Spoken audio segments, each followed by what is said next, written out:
radiyo BBC gahuza miryango ivugira i Londres kuri metero 19 25 31 na 41 no ku mirongo ya FM mu karere k'ibiyaga bigari no kuri internet kuri bbcgahuza.com.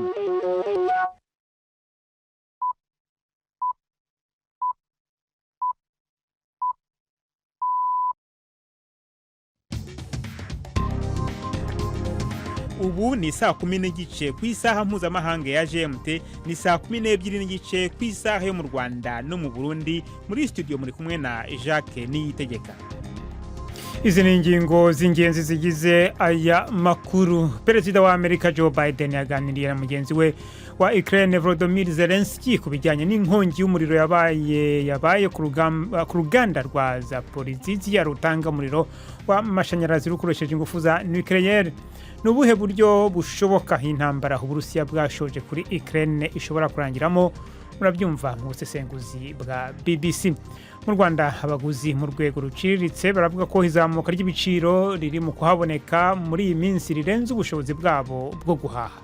Ibiciro kuko byarazamutse cyane cyane ibiciro bijyanye n'ibintu bituruka hanze nk'amavuta, baravuga amavuta yo kurya yavuye ku bihumbi 5 wageze ku bihumbi 9. Ubwo ni litiro 3 zonyine. Mu Rwanda kandi urukiko rukuru rwatangiye kumva abatangabuhamya bashinja Jean Twagiramungu ukurikiranyweho ibyaha bya jenoside yoherejwe mu Rwanda n'igihugu cy'Ubudage muri 2017. Tubafitiye n'ikiganiro baza muganga muri mwese ikaze muri aya makuru yo kuri wa gatanu itariki ya 4 z'ukwezi kwa gatatu.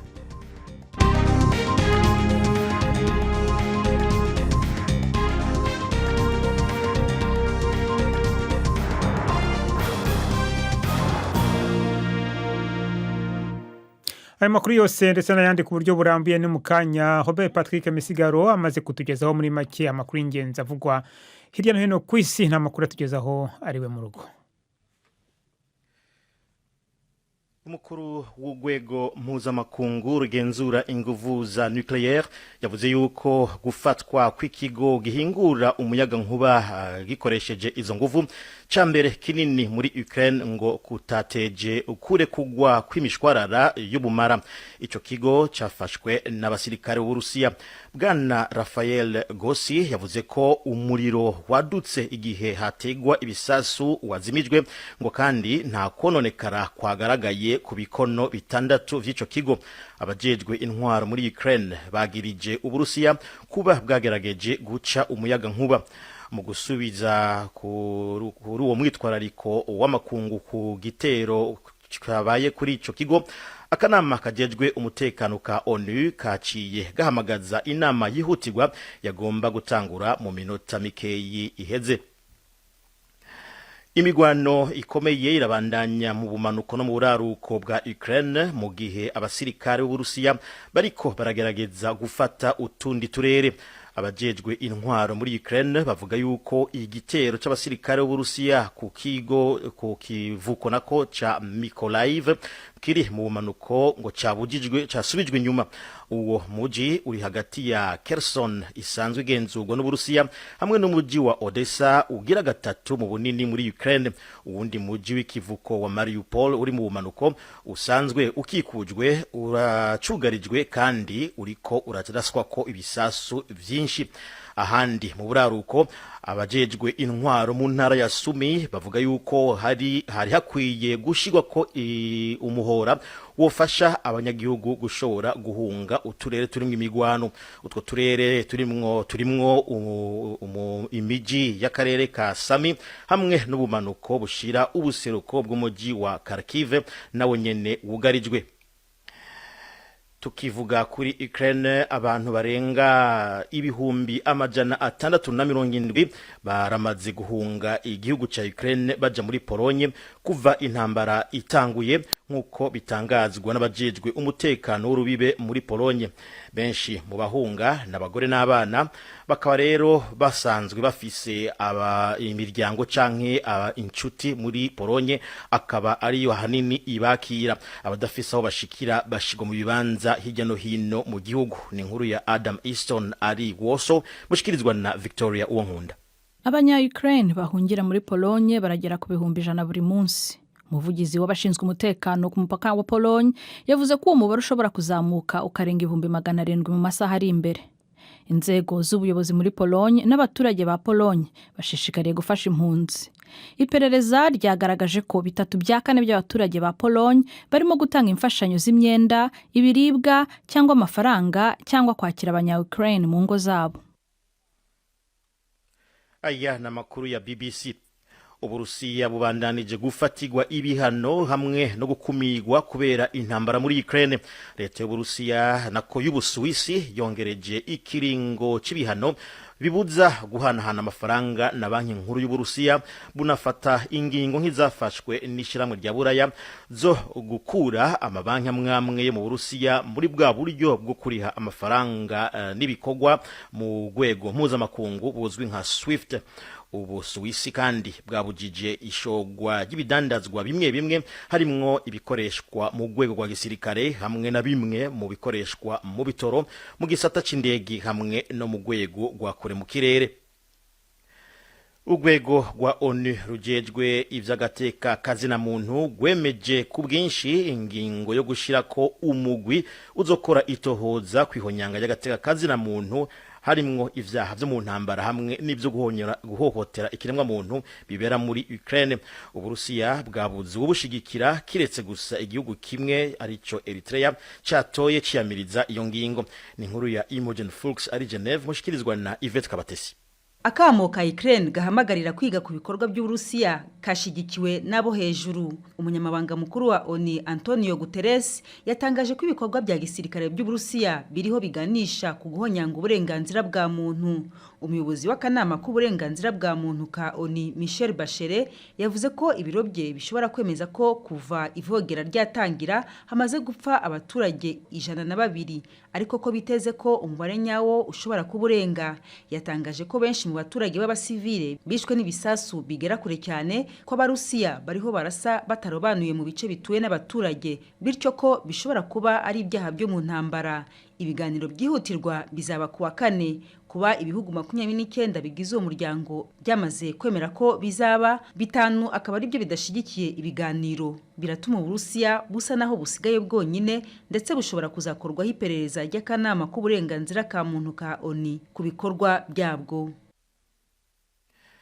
Ibirori vyo gutanguza inkino Olympique z'abagendana ubumuga zo mu gihe c'imbeho vyabereye mu muji wa Beijing mu Bushinwa nyuma y'iminsi hari ukutabona ibintu kumwe kubera intambara y'Uburusiya kuri Ukraine. Mu banonotsi hamwe n'ababaherekeza batambagiye muri ivyo birori, akaba rero vyabereye mu kibuga kizwi nka Bird's Nest, bakaba barimwo abaserukiye Ukraine bashika ku 54.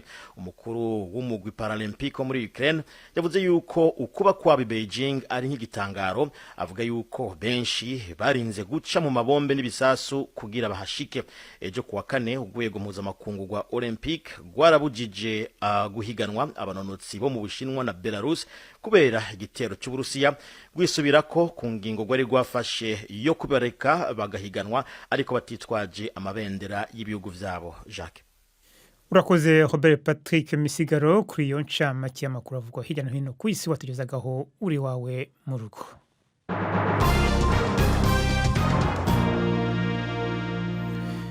Ano makuru ku buryo burambuye turayahera ku ntambara iri mu gihugu cya Ukraine. Perezida wa Amerika Joe Biden yaganiye na mugenzi we wa Ukraine Volodymyr Zelensky ku bijyanye n'inkongi y'umuriro yabaye ku ruganda rwa Zaporizhzhia rutanga umuriro w'amashanyarazi rukoresheje ingufu za nucleaire. Itangazo ryashyizwe ahagaragara, abakuru b'ibihugu bombi basabye Uburusiya guhagarika ibikorwa bya gisirikare muri ako karere kandi bukareka abatabazi bazimya umuriro bakahagera.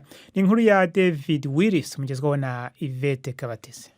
Video isemuye yuzuye amarangamutima ya Volodymyr Zelensky yatanzwe n'ibiro biserukira Ukraine muri Amerika igaragaza bwana Zelensky asa n'uhamagarira umuryango mpuzamahanga kwirinda gusubiramo amahano nk'aya Chernobyl, impanuka ikomeye y'uruganda rw'ingufu z'ubumara bwa nucleaire yabayeho mu mateka.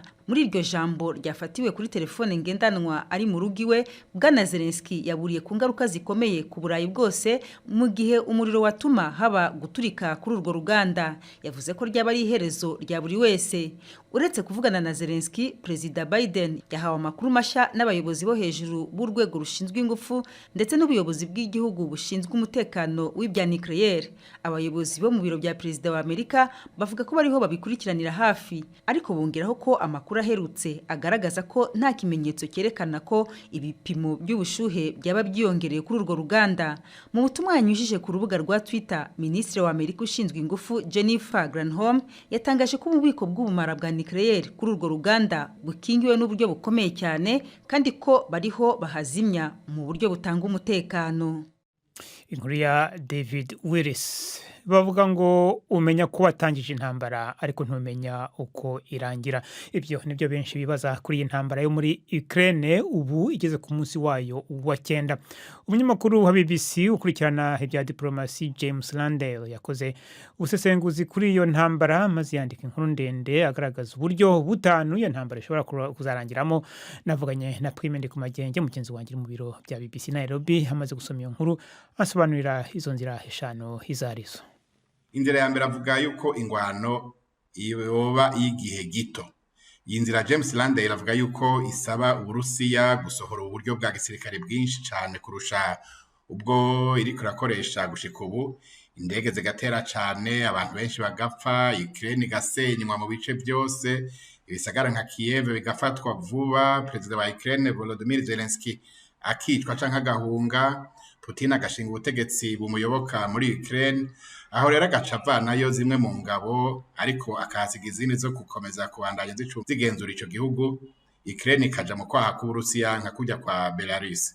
Landale rero abona ko iyi nzira atakibuza yuko ishoboka, ariko ngo hari ibyo banza guhinduka. Vuga ko ingabo z'Uburusiya zitegerezwa gukora neza gusumba, zikarungikwa ku bwinshi, agatima k'abanya Ukraine ko kugwana kakayoyoka, Putin agashinga muri Ukraine ubutegetsi bumuyoboka. Ikibazo ngo nuko ubwo butegetsi butokwigera bwemerwa umwanya wari wose hashobora kwaduka intambara yo kubugwanya.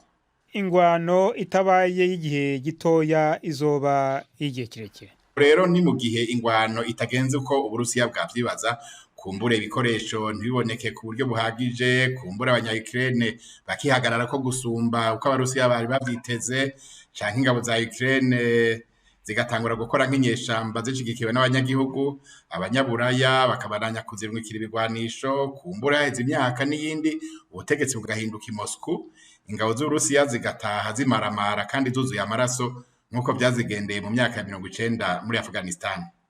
Izo ni inzira zibiri muzishoboka. Izindi iya gatatu James Landale avuga nuko intambara irenga imbibe za Ukraine igakwira buraya yose. Aho ni mu gihe Putin yobona yuko atayindi nzira asigaranye yo gukiza ubutegetsi bwiwe atari gutera bimwe mu bihugu byahoze bigize leta z'Ubusoviet n'ivyo mu kigobe ca Baltic. Kubera rero muri ivyo bihugu harimwo ibiri mu muryango wo kwivudira umwansi hamwe OTAN. Aho rero buraya yose na Amerika byoca bihaguruka bikaja mu ngwano. Uko Putin ashobora gutera ivyo bihugu rero niko bishoboka nuko yokoresha ibigwanisho vya nucleaire. Ubona yuko yanategetse muri no minsi yuko bimera amagabo, nubwo barabi ibintu n'ibindi bibaza yuko ari kugira gabishe gusa. James Landale avuga yuko iyo yoba ari yo nzira yotera kagaga komeye cyane gusumba izindi zose. Naho diplomasiyo ntacyo igishoboye. Ni inzira ya kane kuko ngo amakungu ntahebura, nubwo rero ngo amasasa aguma avuga ibiganiro birabandanya. Intumwa za Ukraine n'iz'Uburusiya zimaze kwicarana mu biganiro kabiri. Aho rero bishobora guca no ku Bushinwa hamwe guhaguruka bukotsa igitutu Uburusiya, canke Ukraine kavuga iti hakubandanya dupfa, reka twemere bimwe mu byo Uburusiya busaba nko guheba Crimea n'igice ca Donbass. Uburusiya nabwo bukareka Ukraine ikigenga by'ukuri. Iyi nzira ariko isa n'idashoboka, ariko nanone ngo intambara isize umunyota n'urupfu ntawe reka kwibaza ko nabyo biri mu byoshoboka. Iyo rero yari inzira ya kane. Inzira ya nyuma nuko Putin ahava. James Landale avuga ko aha ari gihe abasirikare bagwa ku rugamba buba benshi, ibihano by'ubutunzi bikababaza, Putin agatakaza gushigikirwa mu gihugu, igisirikare kikamuhinduka, ubutegetsi bugatebagazwa, amaraso agaseseka, Putin akabaragiye. ingabo z'Uburusiya zigataha. N'iyi nzira James Landeira ayiha amahirwe make yo gushoboka muri iki gihe, ariko nayo ngo ntaworeka kuyibaza mu gihe abaronse inyungu kuri Putin bobona yuko atagishoboye kuzikingira. Uko ingwano izohera kose, James Landeira abona ko iyi ngwano ya Ukraine itumye isi ihinduka, imigenderanire y'Uburusiya n'ibindi bice by'isi izohinduka, n'ingene abanyaburayi bategekanye umutekano wabo navyo bazobisubiramo. Twime ndi ku magenge watugezagaho ubwo busesenguzi bw'umunyamakuru wa BBC ushinzwe ibibazo bya diplomasi James Landeira. Radio mwumva ni BBC gahuza miryango, muradukurikira kandi kuri Kisoro FM mu majyepfo ya Uganda, bari mu Rwanda no mu Burundi murakurikirana amakuru kuri shortwaves, naho haba afite internet mushobora kudukurikira cyangwa muradukurikira kuri Facebook live. BBC gahuza miryango Igoma ni kuri FM 93.8. Dukomereze ano makuru mu Rwanda. Urugereko rw'urukiko rukuru rukorera mu majyepfo y'u Rwanda uyu munsi twatangiye kumva abatangabuhamya bashinja Jean Twagiramungu ukurikiranyweho ibyaha bya jenoside. Umwe muri bo havuga ko yabonye bwana Twagiramungu mu gitero cyagabwe iwe mu rugo hakicirwa abatutsi. Ni mu gihe undi mutangabuhamya havuga ko atamubonye ngo kuko yari yahunze. Jean Twagiramungu yoherejwe mu Rwanda n'igihugu cy'Ubudage muri 2017. Ubushinjacyaha umurega kugira uruhare mu bwicanyi bw'icyahoze ari prefegitura ya Gikongoro. Mugenzi wanjye Yves Bucyana yakurikiranye urwo rubanza arutegurira inkuru ikurikira. Abatangabuhamya bumviswe n'urukiko ni Mukabera Yudita n'umugabo we Kamondo Juvenal bemeye gutanga ubuhamya bwabo imbona nkubone mu rukiko. Mukabera yabwiye urukiko ko azi neza Jean Twagiramungu kandi ko bari baturanye mu karere ka Nyamagabe. Ubwo yahatwaga ibibazo n'impande zose zirebwa n'uru rubanza, yavuze ko yabonye Twagiramungu bitaga John mu gitero cy'abantu barenga 100 bahigaga abatutsi, baza kubavumbura mu Masaka, 5 bicirwa imbere y'urugo rwe. Avuga ko yabonye Twagiramungu hagati muri abo bantu ariko ko atigeze amubona yica. Urukiko rwamubajije ukuntu mu bantu 100 yabonyemo umuntu umwe nawe uri hagati y'abandi benshi. Asubiza ko yahise amumenya mu magambo yati, abo nari nsanzwe nzi nahitaga mbamenya. Naho umugabo we Kamondo Juvenal yabanje kubazwa n'urukiko niba nta masano afitanye n'uregwa. Avuga ko isano ihari nubwo ari yakure. Ati nyirakuru ubyara papa we na nyogokuru ubyara papa wanjye umwe ni mwene se wabo wundi. Yabwiye urukiko ko atigeze abona Twagiramungu n'amaso ye mu gitero cyagabwe iwe mu rugo, ngo kuko yari yaburiwe na mushiki we ko Twagiramungu yavuze ko uri buhishe umututsi ari bubone ishyano, maze yumvise igitero kijiwe akiza ubuzima bwe. Umwunganizi wa Jean Twagiramungu Maître Buhuru Pierre Celestin yavuze ko imvugo z'aba batangabuhamya zidahura n'ibyo bavuze mwibazwa mu bushinjacyaha, gusa yibutswa n'urukiko ko uyu ari umwanya wahariwe guhata ibibazo abatangabuhamya.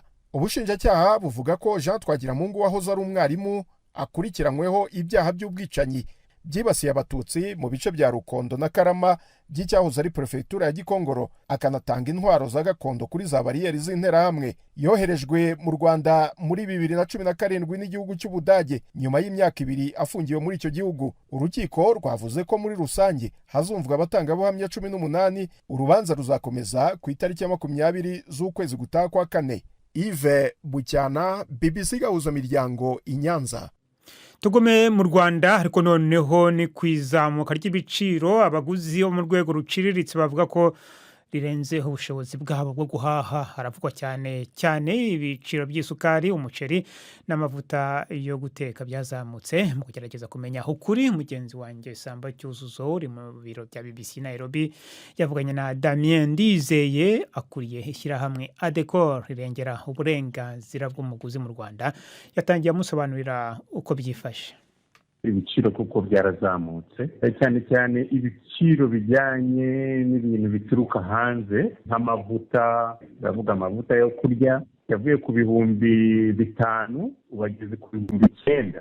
Izo ni litiro 3 zonyine. Bijyanye n'umuceri n'isukari nabyo byarazamutse cyane, ariko tukibaza ese biterwa COVID-19 cyangwa biterwa no gutinda mu nzira cyane cyane iyo barangura ibintu biva hanze abacuruzi bavuga ko bitinda mu nzira, akaba ariyo mpamvu bigera mu Rwanda sitoke yararangiye noneho ibiciro bikazamuka. Birumvikana ko iyo sitoke yarangiye ku isoko nta bihari, aho biziye biza bihenze. Nicyo abacuruzi bavuga cyane.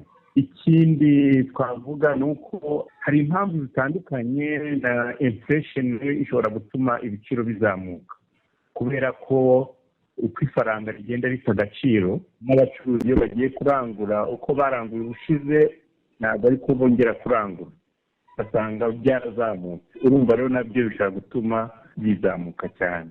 Ibyo gusa n'ibikoresho by'ubwubatsi usanga byarahenze cyane kugeza ubu.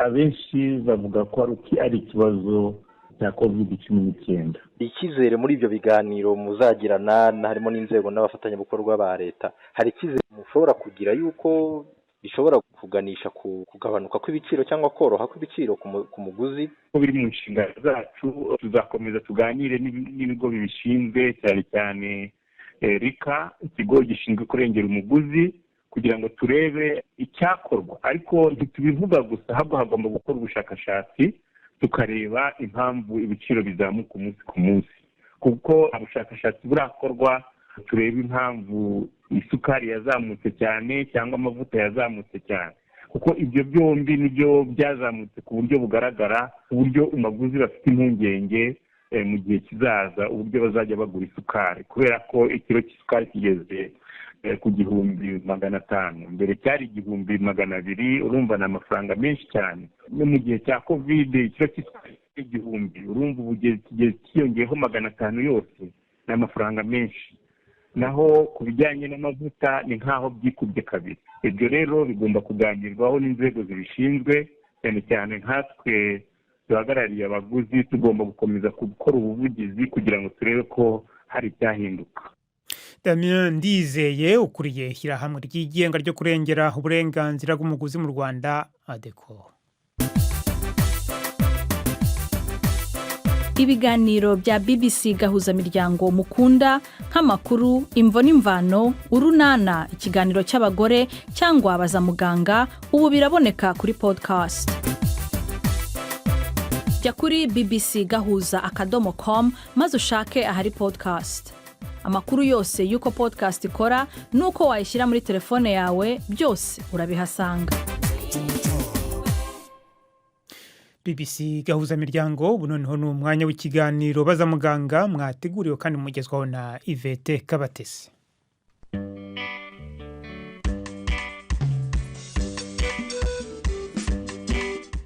Mwiriho neza, uyu munsi turabagezaho igice cya kabiri ku ndwara y'igicuri.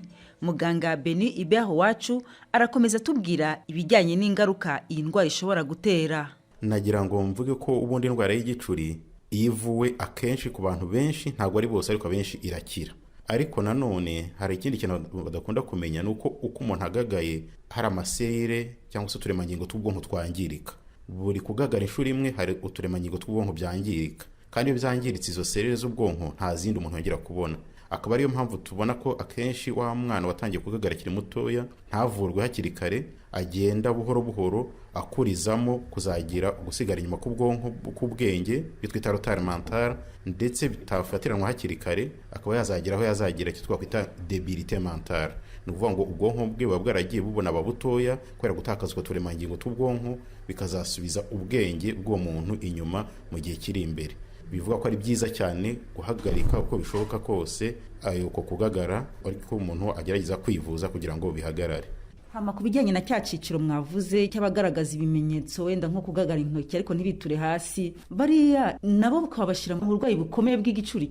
Navuga ko nta burwayi bw'igicuri bworoheje, bwose burakomeye. Ahubwo wenda ibyago byo kuba bakomereka ari bikeya kwa batitura hasi cyangwa abantu bete babibona, cyane cyane ko abo ngabo akenshi bivuza kubera ko umuryango wabo abona mu gitondo agiye kunywa akabona igikombe kiramucitse ajugunya ibintu hasi, cyangwa umwana ari mu ishuri ari kwandika akabona ajugunya ikaramu, bikaba rimwe bikaba kabiri, mwarimu akibaza impamvu, bakazajya kubona ko umwana afite ukuntu ashikagurika ari kwandika cyangwa se yicaye mu ishuri, cyangwa umuntu umena ibintu mu gitondo ari kurya ikanyira mucitse, akaba ari gwaza kwivuza bakasanga ko ari uburwayi bw'igicuri. Ni impamvu vuga ko butoroshye nabwo nuko abo ngabo nabwo iyo bativuje abenshi muri bo bakurizamo kwa kwitura hasi bakagagara, bigatangira ari ugushikagurika, nyuma y'igihe akazazamo kugagara, umuntu akitura hasi akazana na bya bimenyetso bindi bijyana no kugagara no kwinyarira. Noneho umuntu yanabyitiranya nanone kwa kundi ubona umwana wenda atitira, wenda rimwe na rimwe akagira n'umujinya, ugasanga bamutwaye wenda nko ku baganga b'imitekerereze. Nibyo koko rwose, hari igihe umuntu abona umwana ufite utu tumenyetso two gushiguka, bakaba bakeka ko ari ibyo umwana ari kwigira, cyangwa se bakavuga ko umwana ashobora kuba afite ibibazo by'imitekerereze, ari stress. Ariko hari igihe aho umuntu umuganiriza akaza kubona nyuma ko atari ikibazo cya stress muri rusange cyangwa ikibazo kiri psychological, ahubwo ari ikibazo cy'uburwayi. Icyo gihe iyo umusipsikologa abibonye ahita amworiyanta noneho neza, akaba yamwohereza ku muganga ubishinzwe kugira ngo abashe gukora ibizamini d'abord bikwiriye, abashe kureba uburwayi. Akaba ariyo mpamvu akenshi ko nk'ibyo tutabibona buri gihe, tugira n'ababyeyi inama. Twateye imbere, dufite amatelefone agezweho abasha gufotora, ko iyo umubyeyi abonye ibimenyetso nk'ibyo bidasanzwe afata iyo video akamushyira umuganga cyangwa umusipsikologe, ariko yitwaje n'akavideo, kubera ko hari igihe yari kumwe n'umuganga atagaragaza ibimenyetso, ariko iyo agiye akamwereka kuri telefone ye akavideo yafashe k'ibimenyetso, bifasha umuganga kugira ngo abashe kuba yagira icyo akeka, bityo asaba ibizamini agendeye ku byo yabonye ari gukeka kuri ya video umubyeyi yafatishije telefone yamweretse. Mwarimu nakomojeho kwivurwa, ivurwa ite? Indwara y'igicuri iravurwa rwose. Ngewe nk'umuntu mazemo imyaka irenga 10 mbivura, mbamo buri umunsi ku wundi, natanga ubuhamya ko ari indwara ivurwa igakira.